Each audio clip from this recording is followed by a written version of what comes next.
Pemirsa, pelatihan dasar CPNS 2022 Kemenkumham gelombang 1 angkatan 24 kelompok 4 telah dimulai tertanggal 23 Mei 2022. Kelompok 4 angkatan 24 mendapatkan tugas untuk melakukan wawancara terhadap narasumber mengenai wawasan kebangsaan dan bela negara.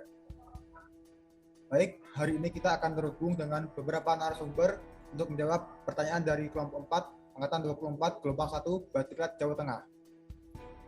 Langsung saja menuju reporter kita yang pertama, Saudara Yurda dengan narasumber Bapak Erdananta. Assalamualaikum warahmatullahi wabarakatuh. Perkenalkan, nama saya Yurda Pandi dan bintang tamu kita yaitu Bapak siapa? Ya, perkenalkan, nama saya Erdananta Nordoyen. Di sini kami akan bertanya jawab ya, karena yang kita tahu bahwasanya Pak Erda itu pernah katanya punya pengalaman itu mengajar di SD ya. Ya benar Pak. Benar sekali Pak. Nah itu kan masih banyak sekali. Apa ada yang ingin kita gali gitu Bapak? Jadi yang pertama ini tentang apa namanya? Tentang pemahaman ya Bapak. Kan Bapak kan dulu pernah ngajar di SD. Iya Pak. Gitu. Nah itu bagaimana sih Bapak cara memberikan pemahamannya kepada anak-anak SD untuk cinta terhadap NKRI Bapak gitu. Oh ya, itu langsung jawab aja ya Mas. Iya. Untuk yang pertama itu kan saya dulu punya pengalaman mengajar di SD hampir 2 tahun lah Mas. Untuk yang SD, untuk saya mengajar kelas 2. Untuk cara pengajaran saya untuk gimana caranya anak itu bisa mencintai NKRI ya Mas. Iya. Salah satunya kita bisa mengajarkan anak itu untuk mencintai lagu-lagu nasional Mas. Nanti mereka kita ajari untuk menyanyi lagu nasional, lagu daerah Mas. Nah, itu nanti mereka kan juga tahu lagu nasional itu artinya kan mereka mencintai tanah air Mas. Salah satu aplikasinya kayak gitu Mas. Yang kedua itu kita bisa laksanakan setiap hari, itu seperti setiap kita berangkat kita ada bendera dan naik, nah kita nanti aplikasikan anak untuk hormat. Nah, setiap hari Senin kita sudah ada upacara Mas. Nah itu sebagai syarat kita tanah air kepada anak-anak dan tanah airnya Mas. Itu Mas. Berarti ada yang pertama adalah diajarkan lagu-lagu kebangsaan Indonesia, Ya, benar. lagu nasional. Yang kedua adalah diajarkan untuk menghormati bendera merah putih, Ya, gitu. Dengan cara hari Senin itu ada upacara, gitu. Bagus sekali ya Mas ya. Ya. Oke, lalu yang selanjutnya caranya apakah ada cara yang dilakukan untuk menanamkan bahwasanya korupsi itu tidak baik begitu? Bagaimana ya. Bapak? Ya untuk pengalaman saya ya Mas, saya mengajar dulu di kelas 2. Itu saya mengajarkan anak tentang gimana caranya anak itu jujur. Nah, itu salah satu tindakan mencegah korupsi Mas. Nah, anak itu nanti diajarkan tiap dia di dalam kelas. Kan mesti kalau anak-anak kan ada mungkin pen jatuh, pen taruh di meja. Kadang anak-anak kan bisa ngambil, nah nanti bisa dibawa pulang lah. Nah, saya mengajarkan ke anak-anak tiap dia menemukan barang dia harus memberikan kepada gurunya dan dibawa pulang. Tiap pulang kita akan cek barang-barangnya. Anak nanti keluar dia bawa pen berapa, bawa pensil berapa. Nah kita tahu oh anak ini punya perilaku nanti kejujuran. Lama-lama itu jadi kebiasaan anak-anak Mas. Nah itu Mas. Untuk uang saku juga itu Mas. Tiap dia berangkat nanti kami dari guru mengecek uang sakunya dia berapa untuk dia berikan jajan atau nanti bisa buat apa-apa kita tahu. Nah itu salah satunya. Berarti memang diajarkan sudah dari awal masuk di sana itu diajarkan kejujuran ya Pak? Iya benar Mas. Supaya tidak ada yang namanya bibit-bibit korupsi di jiwa-jiwanya gitu ya Pak. Lalu yang selanjutnya adalah yang terakhir ini Bapak. Siap. Ini karena kasusnya juga sangatlah marak sekali di Indonesia. Kita harus mencegahnya. Kalau untuk pencegahannya, untuk penanganan masalah narkotika Bapak, itu bagaimana kalau dari pengalaman Bapak? Ya dari pengalaman saya ya mungkin kalau di SD itu sebenarnya kan kita nggak boleh mengenalkan tentang narkotika dulu. Nah, anak tuh kan masih kecil, dia belum waktunya dikenalkan sama narkotika. Nah, tapi untuk kelas 6 itu mungkin sudah ada Mas, kita kasih pembekalan, mereka nanti dikasih tahu materi apa itu tentang narkotika, barang-barang kayak apa yang khususnya narkotika. Dan terus narkotika itu nanti bagus apa ada efek samping buat tubuh juga mas. Dan nanti kita ajarkan kepada anak-anak. Terus juga nanti apa itu dampak narkotika buat nanti masa depan mereka. Jadi anak-anak tahu, oh narkotika tuh membawa dampak negatif buat mereka suatu saat. Mungkin itu mas. Banyak sekali ilmunya yang bermanfaat ya Bapak ya. Ya mungkin pengalaman juga sih mas, kita sharing-sharing juga kan pengalaman dari kita waktu ketemu sama anak, terus kita belajar sama senior-senior juga mas. Gitu ya. Mungkin dapat saya simpulkan bahwasanya memang dari SD memang harusnya sudah ada pencegahan untuk hal-hal yang negatif, hal-hal yang tidak terpuji begitu ya Pak. Iya mungkin itu juga dari awal. Mungkin itu saja Bapak. Terima kasih banyak atas ilmu yang bermanfaat. Kita ketemu lagi. Saya akhiri. Wassalamualaikum warahmatullahi wabarakatuh. Terima kasih kepada Bapak Yoga dan narasumber kita Bapak Anda atas waktunya. Baik, kita lanjut ke presenter selanjutnya untuk melakukan wawancara dan narasumber lainnya. Bangsa Indonesia memiliki perjuangan yang panjang untuk kemerdekaan Indonesia. Dan di sana terdapat nilai-nilai nasionalisme, patriotisme yang melekat dalam setiap jiwa warga negara Indonesia. Di era globalisasi ini sudah sepatutnya generasi muda memiliki wawasan kebangsaan agar dalam diri generasi muda itu kuat untuk mempertahankan kesatuan keutuhan negara Republik Indonesia.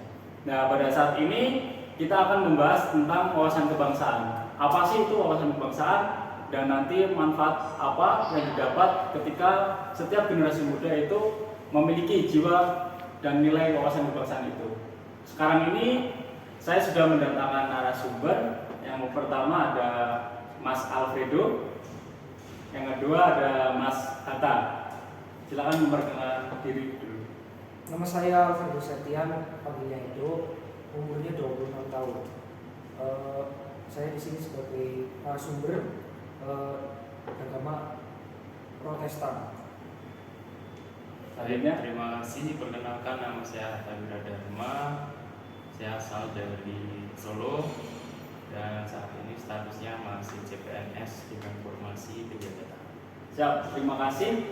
Pada saat ini kita membahas wawasan kebangsaan, di mana secara umum wawasan kebangsaan itu adalah bagaimana caranya sebagai warga kita sadar bahwa kita adalah warga negara Indonesia dan kita bisa memposisikan diri gimana caranya agar Indonesia itu tetap satu padu walaupun kita beragam agama, suku, budaya dan sebagainya. Nah, wawasan kebangsaan itu memiliki beberapa aspek. Ada yang pertama itu Pancasila, kedua itu Undang-Undang Dasar 1945. 3 itu NKRI dan yang terakhir itu yang menarik kita akan bahas itu Bhinneka Tunggal Ika. Berbeda-beda tapi tetap satu. Nah, dalam kondisi sekarang saya sendiri itu beragama Muslim dan di sebelah saya kebanyakan agama yang berbeda-beda. Nah, kita akan membahas perspektif wawasan kebangsaan menurut narasumber. Kita akan berdiskusi nanti gimana sih cara generasi muda memiliki ide atau bukan untuk nanti. Mulai yang pertama Alfredo. Menurut Mas Alfredo, wawasan kebangsaan apa sih?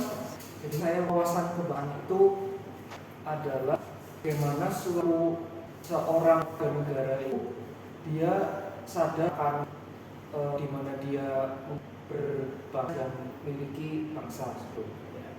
Kalau menurut Mas, wawasan kebangsaan itu seperti apa Mas? Menurut saya mungkin bisa saya jabarkan secara general ya. Lebihnya wawasan kebangsaan itu adalah sebuah konsep yang dituangkan dalam keseharian, baik itu pekerjaan, rutinitas, aktivitas, kegiatan dan lain sebagainya dalam kehidupan berbangsa dan negara, serta warga negara ini sadar di mana mereka tinggal dan di mana mereka berada, seperti itu. Menurut Alfredo ini sendiri, enggak sih generasi muda itu memiliki wawasan kebangsaan? Kalau menurut saya penting karena bukan hanya berbeda agama, tetapi Indonesia ini juga berbeda, banyak perbedaan. suku, bahasa dan budaya. Jadi untuk generasi muda ini sangat penting. Penting ya? Iya. Penting. Kalau Mas Hatta sendiri bagaimana Mas?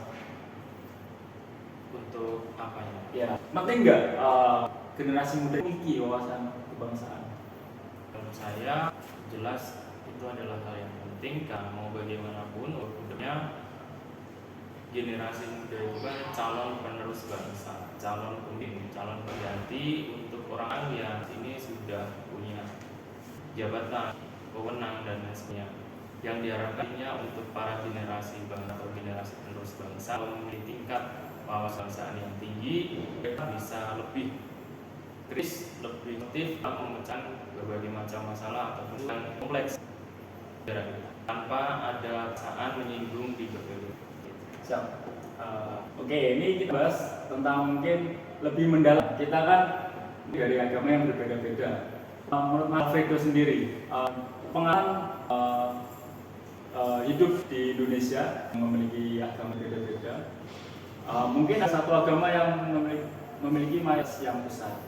Itu sendiri di lingkungan kecil seperti apa Mas? Dan menurut Mas Alfredo, Indonesia itu udah sebesar memiliki yang belum sih?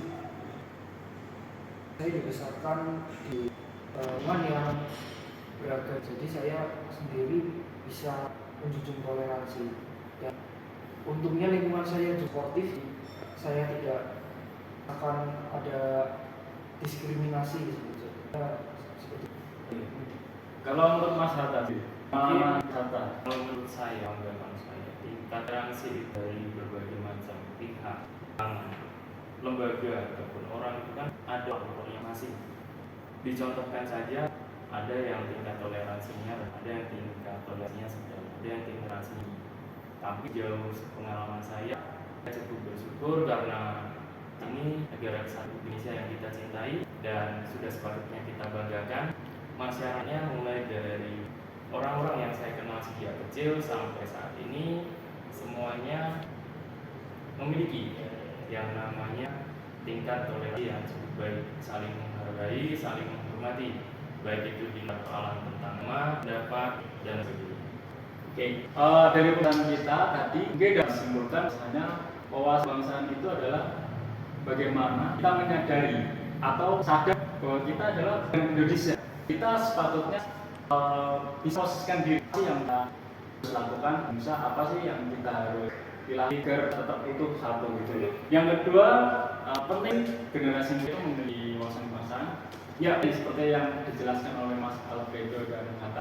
Generasi itu memiliki wawasan kebangsaan karena semakin tinggi wawasan kebangsaan, maka generasi kita semakin kuat mentalnya, semakin kuat jati diri untuk mempertahankan keutuhan kita. Baik, mungkin itu saja diskusi pada kali ini. Terima kasih Mas Alfredo, terima kasih Mas Hatta sudah berkenan hadir. Terima kasih dan sampai jumpa.